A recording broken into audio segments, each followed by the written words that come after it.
Résultat que j'ai obtenu il y a quelques années avec des collègues, donc c'est un travail en commun, qui a donné lieu à un brevet. Donc pour moi, c'est déjà une satisfaction, surtout en tant que matheux, un petit peu parfois éloigné des applications, d'avoir pu obtenir un brevet.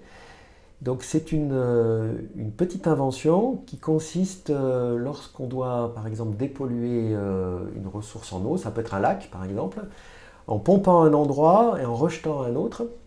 C'est un petit algorithme qu'on a proposé qui permet, en mesurant au lieu de pompage la qualité de l'eau, d'adapter automatiquement le niveau de dépollution et le débit et les lieux de rejet dans le but de minimiser le temps nécessaire pour amener cette ressource en eau à un niveau de pollution en dessous d'un seuil, quoi.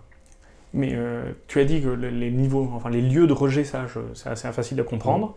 Mais aussi le niveau de dépollution, ça va jouer sur quoi? Sur un certain nombre de filtres? Comment on peut faire varier un niveau de dépollution? Ah oui, tout à fait. Alors, si on imagine donc une ressource en eau, un lac, directement connecté à un bioréacteur, donc ça veut dire que le débit soutiré du lac va être égal au débit d'alimentation du bioréacteur. Et donc si je pense qu'on peut assez facilement saisir où est-ce qu'il y a un compromis.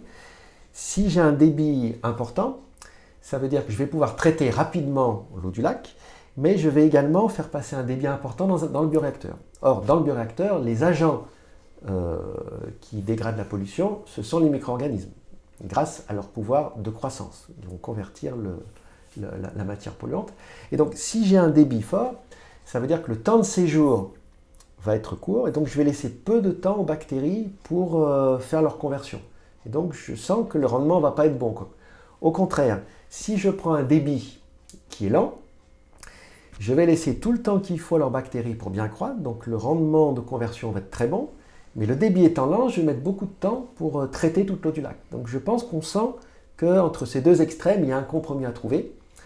Et ce que nous avons montré, c'est que contrairement à ce qui se fait traditionnellement, au lieu de chercher à régler une fois pour toutes le débit optimal, eh bien on propose que ce débit s'adapte automatiquement en fonction, j'ai envie de dire, des besoins du lac, sachant qu'une ressource en eau de fort volume a en général une forte hétérogénéité spatiale, qui fait qu'on ne va pas pouvoir forcément bien modéliser comment va se comporter la ressource au cours du temps. Et donc l'algorithme que nous avons proposé va justement s'adapter automatiquement, même si on ne connaît pas très bien les hétérogénéités spatiales de cette ressource.